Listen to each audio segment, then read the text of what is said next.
오늘 말씀을 같이 나눠보도록 하겠습니다. 오늘 우리가 나눌 하나님 말씀은 에베소서 5장 16절에서 21절까지의 말씀입니다. 에베소서 5장 16절에서 21절까지의 말씀을 우리 한 절씩 교독하고 마지막 절은 합독하도록 하겠습니다. 제가 먼저 읽겠습니다. 세월을 아끼라 때가 악하니라. 그러므로 어리석은 자가 되지 말고 오직 주의 뜻이 무엇인가 이해하라. 술 취하지 말라. 이는 방탕한 것이니 오직 성령으로 충만함을 받으라. 서로 화답하며 너희의 마음으로 주께 노래하며 범사에 우리 주 예수 그리스도의 이름으로 항상 아버지 하나님께 감사하며 그리스도를 경외함으로 피차 복종하라. 아멘. 오늘 나고 살고 죽고 라는 제목을 가지고 같이 한번 하나님의 말씀을 나눠보도록 하겠습니다. 이번 주에 인터넷을 이렇게 저렇게 검색을 하다가 문득 이런 문장에 좀 꽂혔습니다. 이런 겁니다. 이번 생은 망했네요. 대충 살다 가렵니다. 여러분도 한 번쯤 한번 보신 문장일 것 같아요. 그러니까 이번 생은 희망이 없으니 대충 살다가 다음 생을 노려보겠습니다. 뭐 이런 얘기입니다. 이게 사실 제가 처음 봤던 표현은 아니었는데 왠지 이번에는 이 문장을 한참 들여다봤습니다. 왜냐하면 이게 굉장히 잘못된 문장이거든요. 물론 뭐 사는 게 팍팍해서 웃자고 하는 이야기를 왜 죽자고 따지고 드냐, 당신 티냐 이렇게 얘기할 수도 있지만 사실 아닌 건 좀 아니라고 한 번쯤은 짚고 넘어가야 된다는 생각을 했습니다. 사실 요즘 우리 사회 안에 이런 윤회적인 사상들이 깊이 들어와 있는 것을 제가 종종 느낄 때가 있거든요. 그렇다 보니까 윤회 사상 속에 들어있는 뭔가 허무함과 기대 없음 같은 것들도 같이 스며들어 있지는 않은가 이런 생각도 하곤 합니다. 여러분, 인간의 일생은 단 한 번 주어지는 것입니다. 성경은 그렇게 우리에게 이야기를 하고 있어요. 그런데 이 사실을 가만히 묵상한다는 것은 사실 우리로 하여금 이 시간의 가치를 깨닫게 하는 것에 있습니다. 여러분, 사람이 죽으면 어떻게 되는가? 성경은 이렇게 쓰여져 있습니다. 히브리서 9장 27절의 말씀을 같이 한번 읽어보겠습니다. 시작. 한 번 죽는 것은 사람에게 정해진 것이요 그 후에는 심판이 있으리니.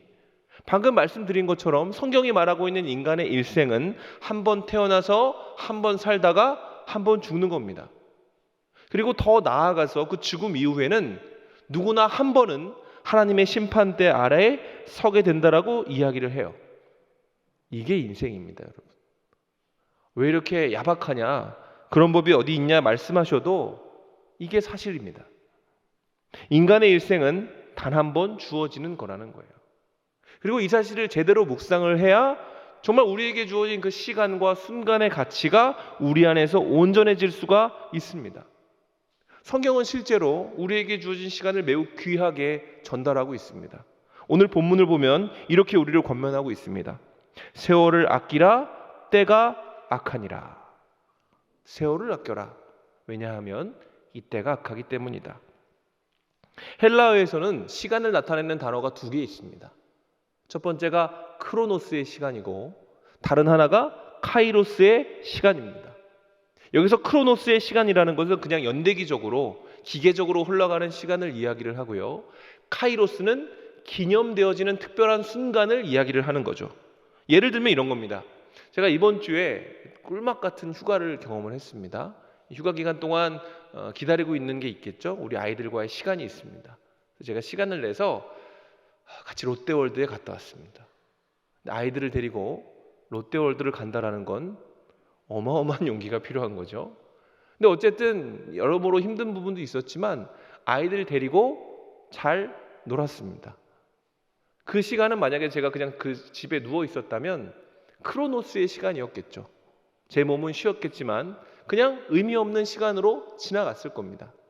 근데 제가 그곳에 가서 아이들과 사진도 찍고 추억도 만들고 그런 행동을 했기 때문에 그 시간은 저희 가족에게 또 저에게는 카이로스의 시간이 된 거예요. 기념이 되어지는 특별한 순간, 우리 가족들에게 의미 있는 시간이 되었다라는 것입니다. 오늘 에베소서 5장 16절에서 세월을 뜻하는 카이론이라는 단어의 어근은 카이로스입니다. 그러니까 오늘 본문에서 우리에게 세월을 아끼라고 권면할 때 거기에서 말하는 시간은 우리의 시간을 카이로스로 만들라는 얘기예요. 다시 말해 우리에게 주어진 그 크로노스라고 하는 그 일반적인 시간이라는 원료를 우리의 마음과 뜻을 더해서 가치 있게 의미 있게 세공해 보라, 이런 의미라는 것이죠. 그렇다면 그 방법은 무엇인가요? 어떻게 하면 우리에게 주어진, 모든 사람에게 주어진 그 똑같은 크로노스의 시간이 우리가 카이로스의 시간으로 바꿔낼 수가 있는가? 그것은 하나님께 기념되어질 그 순간으로 우리의 시간을 바꾸기 위해서는 먼저 우리가 때와 시기를 분별하고자 하는 그 마음이 필요한 것입니다. 여러분, 모든 사람은 그 시대의 영향력 아래 살아가게 되어져 있습니다. 왜냐하면 이 시대에 발을 담그고 살고 있기 때문에 그런 것이죠. 그 시대를 둘러싼 문화와 가치체계 안에서 나도 모르게 그 시대가 원하고 좋아하는 말과 생각과 행동을 반복하면서 살게 된다는 겁니다. 문제는 뭐냐면 그 말과 생각과 행동이 하나님의 뜻과 맞지 않을 수도 있다는 거예요. 그럼에도 불구하고 세상에 속해 살고 있기 때문에 우리는 신경을 쓰지 않으면 정말 그냥 그 문화와 그 가치에 따라서 살아가게 된다는 겁니다. 하나님의 뜻과 다른 방향으로 세워지고 흘러가는 세상, 성경은 그런 세상에서부터 우리의 시간을 건져내라고 이야기를 하고 있어요. 하나님의 뜻과 다른 것이 악한 것이라 성경이 이렇게 얘기하고 있기 때문에 그렇습니다. 자, 그렇다면 도대체 무엇이 우리가 살고 있는 어떠한 시대를 악하게 만드는 것인가? 이 부분에 대해서도 한번 우리는 질문을 해봐야 됩니다. 성경에 보면 하나님이 세상을 보시면서 처음으로 세상이 악하다 이렇게 말씀하신 부분이 나와요. 처음으로 세상을 보시면서 하나님이 하신 그 본문입니다. 창세기 6장 5절에서 6절입니다. 여호와께서 사람의 죄악이 세상에 가득함과 그의 마음으로 생각하는 모든 계획이 항상 악할 뿐임을 보시고 땅 위에 사람을 지으셨음을 한탄하사 마음에 근심하시고, 이렇게 되어 있습니다. 하나님이 지으신 세계를 망가뜨리는 존재가 누구라고요? 그분의 형상대로 지어진 사람이다, 이렇게 얘기를 합니다. 그들 안에 담겨진 죄로 인해 사람의 마음에 생각하는 모든 계획과 행동이 악해졌고, 그로 인해서 하나님의 감탄을 일으켰던 세상이 이제는 하나님의 한탄을 자아내는 세상으로 전락했다는 겁니다. 그렇다면 그 시대를 이렇게 악하게 만든, 하나님의 뜻과 다른 형태로 만들어버린 악한 사람이란 어떤 종류의 사람을 얘기하는 것인가? 4절에 그 답이 나와 있어요. 당시에는 네피림이 있었고 그 후에 하나님의 아들들이 사람의 딸들에게로 들어와 자식을 낳았으니 그들은 용사라 고대의 명성이 있는 사람이었더라, 이렇게 되어 있습니다. 창세기의 구조를 보면 3장까지는 이제 신라곤 사건이 나오고 4장에 가인과 아벨의 사건이 나오죠. 가인이 아벨을 살해하지 않습니까? 이것이 인간의 첫 번째 죄입니다. 그리고 나서 아담의 족보가 쭉 나오다가 이제 이 다음 이야기로 넘어오게 됩니다. 아담의 족보가 쭉 내려오다가 뭔가 특별한 존재들이 두각을 나타내기 시작하는데 그들의 존재를 네피림이다, 이렇게 얘기합니다. 근데 이 네피림이란 거인, 장정을 의미하는 것으로 전쟁을 수행하기에 합당한 존재들을 일컫는 말이죠. 실제로 네피림이라는 그 언어의 뜻이 뭐냐면 남을 넘어뜨리는 자입니다. 누군가를 넘어뜨리는 사람을 일컬어서 네피림이라고 부른 겁니다. 그러니까 이어지는 구절에서 그들이 명성을 얻은 비결은 전쟁에서 보다 많은 사람을 넘어뜨렸기 때문입니다. 더 구체적으로 말하면 전쟁에서 더 많은 사람을 죽였기 때문이라는 거예요. 그 모습이 하나님 보시기에 악하다 얘기한 겁니다. 정리하면 당시의 유력자였던 네피림은 그 강함을 통해서 용사라는 명성을 누렸지만 그 명성은 무엇으로 인한 거예요? 하나님의 기준으로 누군가를 섬기고 누군가를 아낀 것이 아니라 세상의 방식대로, 가인의 방식대로 누군가를 죽이고 살해했기 때문에 얻어낸 것입니다. 보다 많은 사람들이 이런 것을 추구했던 거죠. 많은 사람들을 넘어뜨릴 수 있는 사람이 용사라는 칭호와 명성을 높일 수 있던 시대가 바로 노아가 살던 시대라는 거예요. 당시의 세상은 누가 더 남을 잘 넘어뜨리는가를 가지고 그가 실력이 있다, 실력이 없다 이렇게 평가한 것입니다. 자, 그렇다면 그 시대에 태어난 아이들은 무엇을 추구했을까요? 당연히 네피림의 방식을 추구했을 겁니다.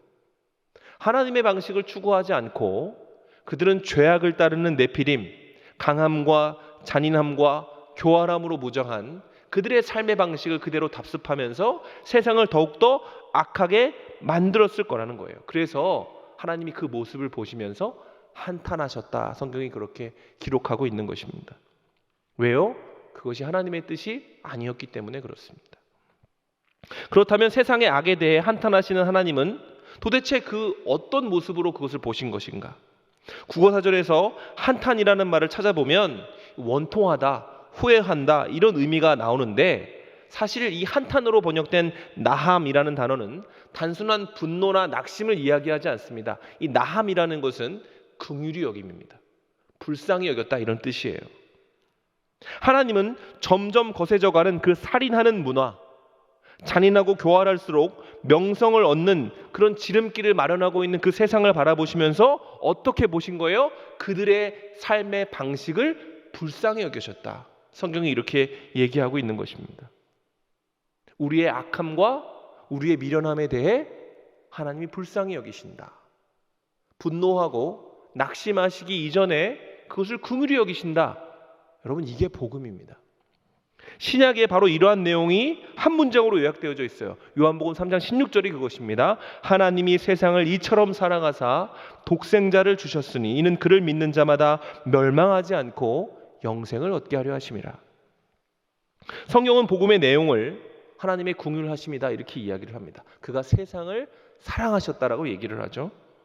세상의 악함을 대하시는 하나님의 마음이 긍휼이었기 때문에 여러분, 그분이 이 땅을 심판하시기 이전에 우리에게 구원자 예수 그리스도를 보내주신 것입니다. 하나님은 노아가 살던 시대를 바라보시면서도 동일하게 그 시대를 불쌍히 여기셨습니다.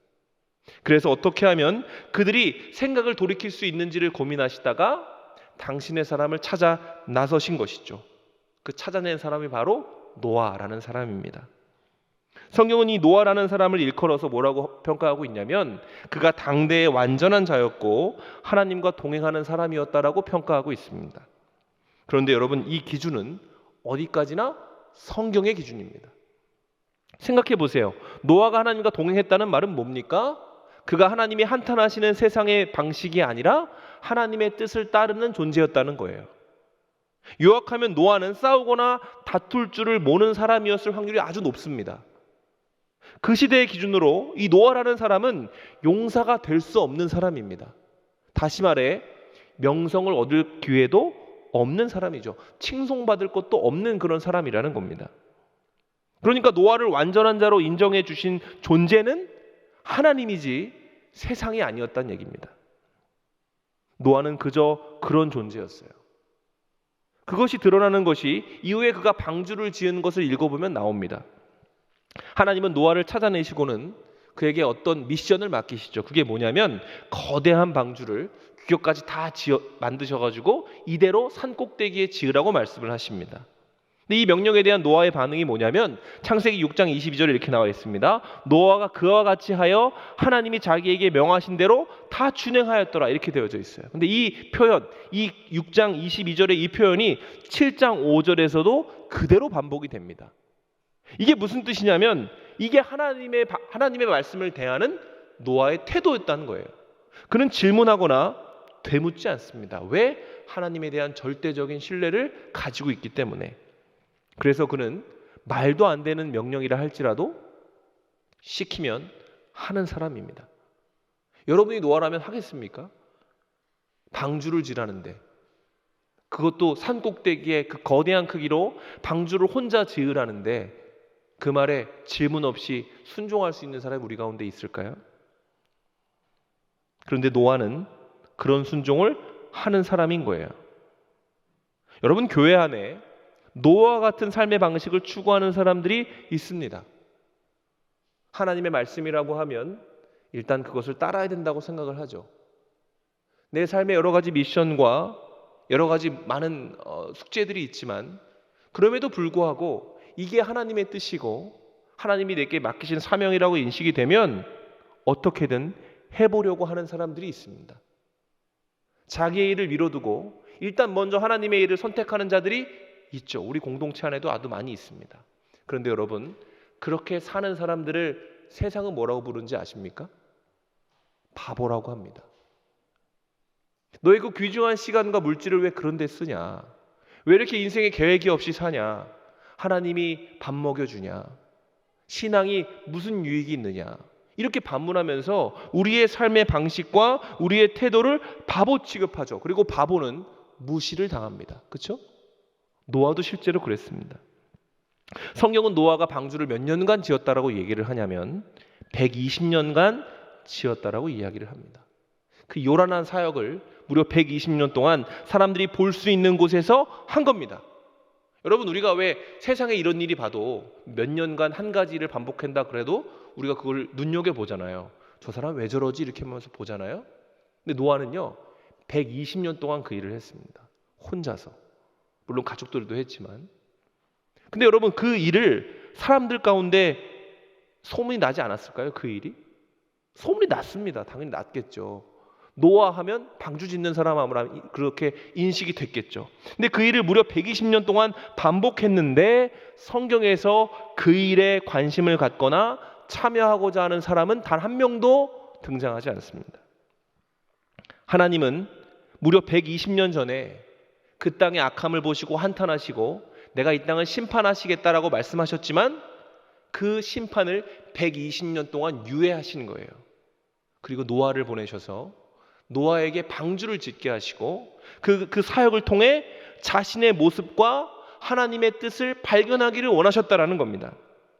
그러나 그 악한 세대는 노아를 통해 그 열려진 구원의 길을 무시하고 하나님의 오래 참으심을 멸시했기 때문에 노아 또한 하나님과 함께 멸시와 무시를 감내하는 세월을 살았던 것입니다. 여러분, 120년 동안 노아에 대한 세상의 평가는요 아마 형편없었을 겁니다. 노아에 대한 조롱과 비웃음은 분명히 있었겠지만 칭찬과 존중은 없었을 겁니다. 그 시대의 사람들에게 노아는 그저 엉뚱한 생각에 빠져서 인생을 낭비하고 있는 바보에 불과했기 때문에 그렇습니다. 그러나 여러분, 그 악한 세대가 정말 끝을 맞이하고 하나님의 때가 임했을 때에 그가 감내했던 그 미련한 세월은 여러분 카이로스의 시간이 되어서 하나님께 인정을 받은 겁니다. 그리고 그 인정을 통해서 그가 실력이 좋고 능력이 탁월해서가 아니라 그 순종으로 말미암아 하나님 앞에 완전한 자라는 하나님이 허락하시는 명성을 얻게 된 것이죠. 여러분, 오늘날 우리 사람들은 자신에게 주어진 시간의 가치를 충분히 알고 있습니다. 시간이 얼마나 귀중한 건지 여러분 우린 다 알고 있죠. 그렇다 보니 젊어서부터 그 시간을 잘 관리하는 사람들이 진짜 많죠. 요즘엔 더 심해진 것 같아요. 제가 대학교 초년생 때는 뭐 프로젝트 이런 거 안 했거든요. 전 노느라 바빴습니다. 저는 항상 웅이 어디 있어? 그럼 PC방, 농구장 둘 중에 하나였습니다. 전 방탕하게 살았습니다. 근데 여러분, 요즘에 보면 대학교 1학년만 돼도요 취직 걱정을 하더라고요. 자기 커리어를 어떻게 쌓아야 되는지. 그러니까 시간의 가치를 그만큼 잘 안다는 거죠.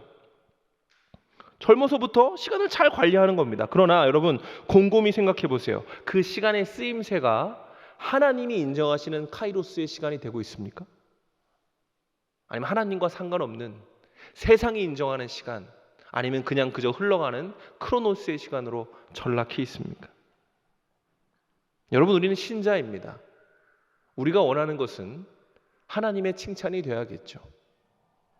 그렇다면 여러분, 우리가 원하는 그 하나님의 인정을 받기 위해서 우리는 어떻게 해야 할까요? 우리의 시간이 정말 하나님이 받으시는 그 카이로스의 시간이 되어지고 우리가 세상에 그 없어질 그 평가가 아니라 있다가 사라질 그 평가가 아니라 영원하신 하나님의 칭찬을 받는 존재가 되기 위해서 우리가 해야 될 것은 뭐라고 성경이 얘기하고 있습니까? 에베소서 5장 18절이 그 답입니다. 같이 한번 읽겠습니다. 시작. 술 취하지 말라. 이는 방탕한 것이니 오직 성령으로 충만함을 받으라. 여기서 술 취하지 말라는 것은 단순히 술이라는 것을 마시지 말라는 뜻이 아니라 우리를 취하게 하는 이 세상에 속한 모든 것들로부터 자신을 구별하라는 얘기입니다. 주변을 한번 불러보십시오. 우리를 취하게 하는 게 얼마나 많이 있습니까? 우리는 성공에 취하고 돈에 취하고 성에 취하고 오락에 취해 삽니다. 이 세대에 가득 찬 중독적 삶의 형태는 이 세상의 악함이 우리 안에 스며들어 있기 때문에 일어나는 현상입니다. 요즘 중독이 그렇게 많다고 하잖아요. 그게 취해 있는 겁니다. 취하면 왜 인사불성이 되지 않습니까? 중독되면 그거 없이 못 살지 않습니까? 그게 여러분 우리 안에 세상이 스며들었기 때문에 그렇게 되는 거죠. 그리고 우리가 이런 몰두와 이런 낭비하는 삶을 살아가는 모습을 보시면서 하나님의 반응은 뭐냐면요, 한탄입니다. 불쌍히 여기신다는 거예요. 단순히 우리의 행동을 지적하고 내가 너를 심판할 거야 라고 위협하시는 게 아니라 우리도 모르게 이 시대에 휩싸여서 떠내려가듯이 살아가는 존재를 보실 때 하나님은 그것을 불쌍히 여기신다, 이렇게 성경이 얘기하고 있습니다. 우리의 고귀한 시간이 헛되고 헛된 것에 탕진되어지는 것을 보시면서 하나님이 그렇게 하시는 것이죠. 그리고 우리에게 그에 대한 해결 방법을 허락하시는 겁니다. 그게 뭐냐면 성령 충만입니다. 하나님은 우리에게 다른 것에 취하라고 말씀하십니다. 그것이 성령이죠. 여러분, 성령이란 뭡니까? 성령은 예수님이 이 땅을 떠나시면서 제자들에게 주신 겁니다. 그리고 이렇게 말씀하셨어요. 내가 너희와 함께 있는 것보다 내가 너희에게 더 좋은 것을 줄 건데 그게 성령이다. 성령은 예수 그리스도의 영이거든요. 근데 왜 예수님보다 그 성령이 더 좋은가? 성령은 우리 속에 임하기 때문에 그렇습니다. 성령은 우리 속에 거하면서 우리로 하여금 하나님과 영원히 함께 할 수 있도록, 그와 함께 동행하면서 하나님의 생각을 같이 통할 수 있도록 도와주시는 그 보혜사, 도우시는 영이 바로 성령이기 때문에 예수님이 성령이 우리에게 더 좋은 것이라고 말씀하신 것이죠. 그래서 여러분, 이 시대에 하나님을 믿는 모든 사람은 여러분 속에는 다 성령이 임해 있습니다. 믿으십니까? 우리가 예수 그리스도의 이름을 그냥 고백하는 게 아닙니다. 우리 안에 있는 성령이 우리로 하여금 고백해 하시는 것입니다. 근데 문제는 뭐냐면 성령이 충만할 때가 별로 없기 때문에 그래요.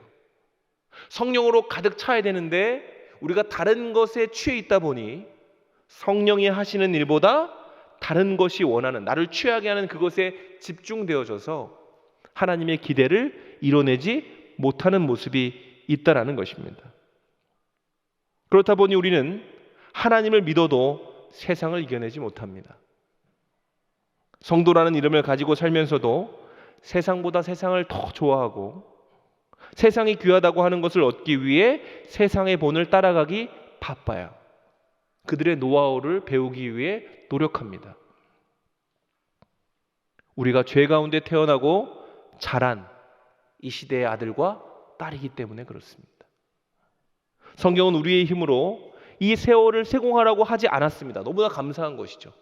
우리는 이 시대의 아들과 딸이라 죄악의 한계를 벗어나지 못하지만 성경은 우리의 의지와 우리의 노력으로 세월을 아끼라고 하지 않습니다. 성경은 뭐라고 얘기합니까? 성령의 충만함을 받으라, 이렇게 이야기를 합니다. 성령 충만하면 어떻게 되길래 성경이 우리에게 성령 충만을 통해 세월을 아낄 수 있다, 우리에게 주어진 그 크로노스라는 자원을 어떻게 카이로스로 바꿀 수 있는지를 얘기해 주는 것인가요? 성령 충만하면 어떻게 되는지 오늘 본문에 3가지로 정의되어져 있습니다. 성령이 충만하면 어떻게 됩니까? 첫 번째, 그의 삶에 찬양이 깃들게 됩니다. 우리 19절을 같이 한번 읽어보겠습니다. 시작. 시와 찬송과 신령한 노래들로 서로 화답하며 너희 마음으로 주께 노래하며 찬송하며. 자, 성령 충만하면 어떻게 되느냐? 첫 번째로요, 그 삶 가운데 찬양이 생기게 됩니다. 근데 여기서 시로 번역된 프살모스는 초대교회가 예배 중에 인용했던 구약의 시편입니다. 그러니까 그들이 성전에 올라갈 때 부르던 노래, 나를 여기까지 불러주신 하나님의 은혜를 기억하는 것이 여기서 말하는 시라는 것이고, 두 번째 찬송이라는 건 뭐냐면 구약의 사건들 가운데 왜 그들이 구원받았던 사건들이 있잖아요. 출애굽이라든지 여리고성이라든지 이렇게 역사적인 사건들에 대한 노래들이 있었다고 합니다. 그것들을 이 찬송이라고 불렀고, 마지막은 신령한 노래라는 건 뭐냐면 그 당시 초대교회 교인들이 예수 그리스도를 떠올렸을 때, 그 예수 그리스도의 십자가와 부활에 대해 이야기할 때 나왔던 그 노래들을 여기서 말하는 신령한 노래라고 부른다고 합니다. 그러니까 이것은 각각 다른 노래가 아니에요. 뭐 시와 찬송과 신령한 노래가 다른 것이 아니라 하나님과 그의 아들에 대한 것, 다시 말해 하나님이 우리에게 허락하셨던 과거의 은혜에 대해서 노래하게 된다, 이렇게 이야기를 하는 것입니다. 무슨 말입니까? 성령이 충만하면 우리 삶에 노래가 생겨나게 되는데 그 내용이 뭐라고요? 우리를 여기까지 이끄셨던, 우리의 오늘을 있게 하신 하나님의 은혜, 나로 하여금 홍해를 건너게 하시고 나로 하여금 광야를 가로지르게 하신 그 하나님, 나를 위해 십자가에 달려 죽으시고 부활하신 그 예수 그리스도를 기억함으로 말미암아 우리가 노래하게 된다는 것입니다. 우리는 그냥 세상의 노래처럼 똑같이 내 삶과 내 아픔과 내 연약함을 노래하는 것이 아니라 나를 붙잡아 주시는 하나님을 노래하는 존재가 될 수 있다는 거예요. 여러분의 찬양은 지금 기쁜 일이 있고 행복해서 나옵니까? 아닙니다, 여러분. 신자가 부르는 노래는 내 삶 가운데 하나님의 흔적이 있기 때문에 나오는 겁니다. 뒤를 돌아보면 찬양이 나옵니다. 내 앞을 바라보면 막막하고 더 멀리 보면 답답하지만 지금까지 내 인생 가운데 일어났던 일들을 하나하나 복귀하다 보면 거기에 하나님의 손길과 발자국이 있는 것을 여러분 느끼지 않습니까? 하나님이 아니었다면, 하나님의 도우심과 하나님의 동행하심이 아니었다면 여러분이 지금 이 자리에 앉아 있겠습니까?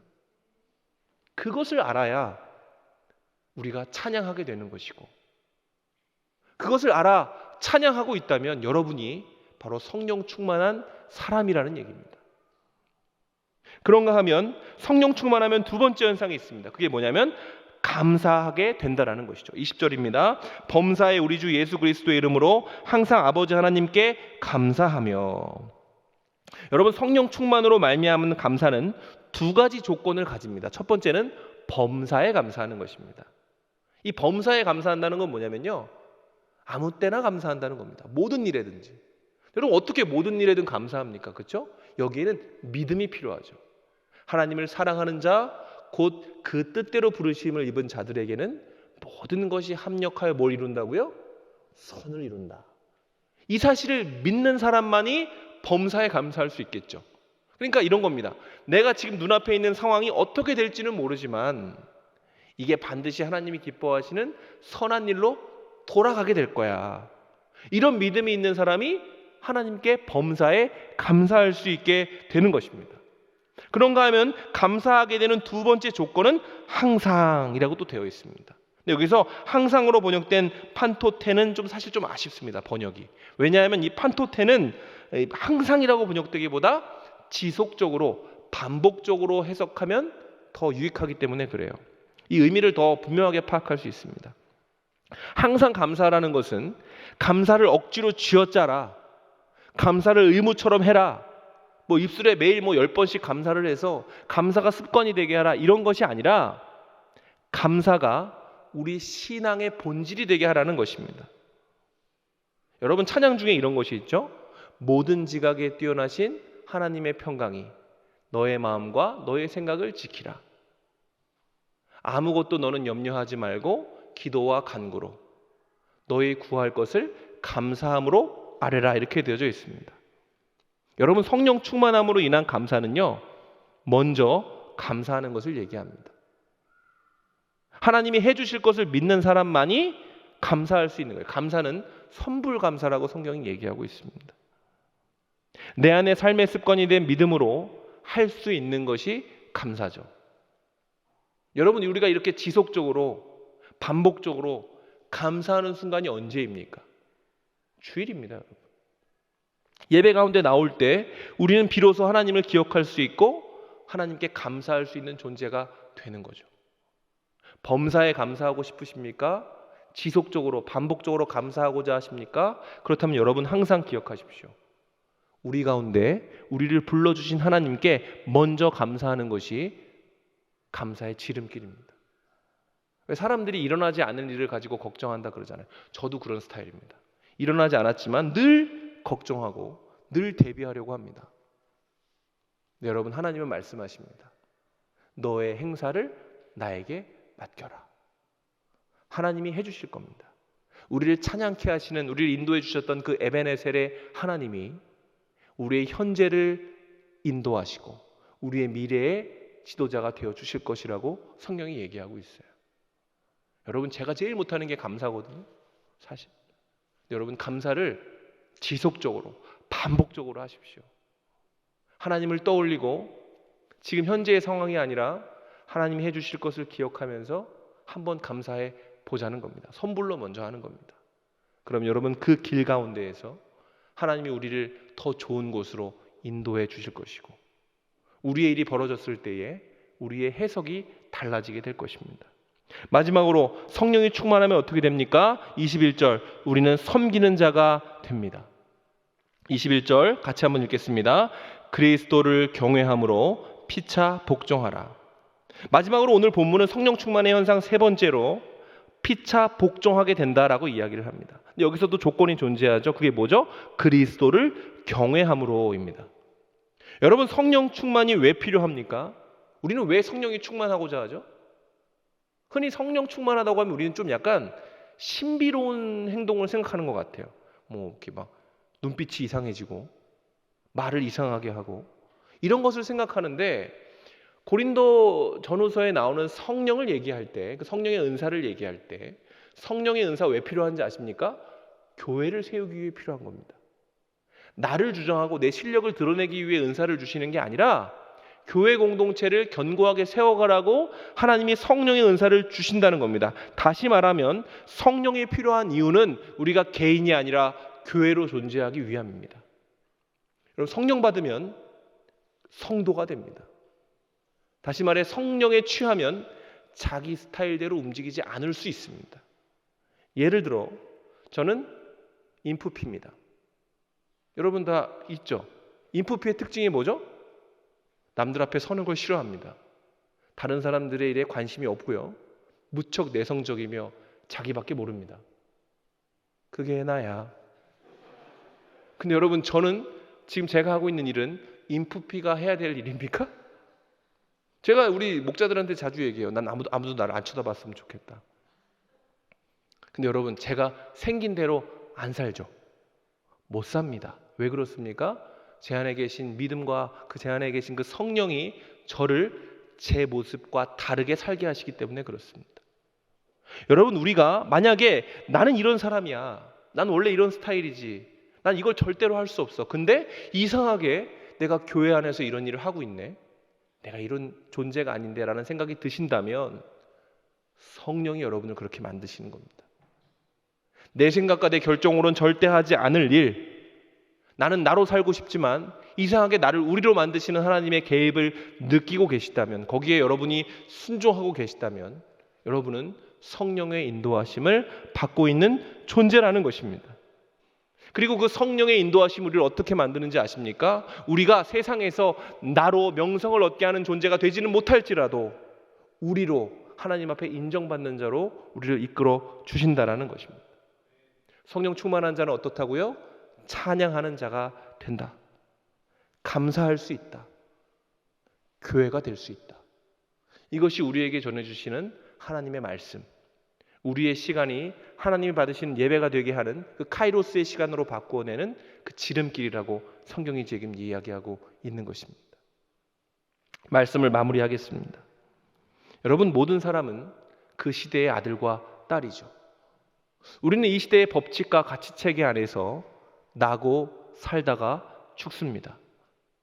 이 시대의 가치체계와 기준 아래서 나고 살다 죽으면 우리에게 남는 것은 없습니다. 우리는 어차피 그렇게 살아갈 존재였죠. 사실은 우리는 죄 가운데 태어나서 죄 가운데 죽을 수밖에 없는 존재였습니다.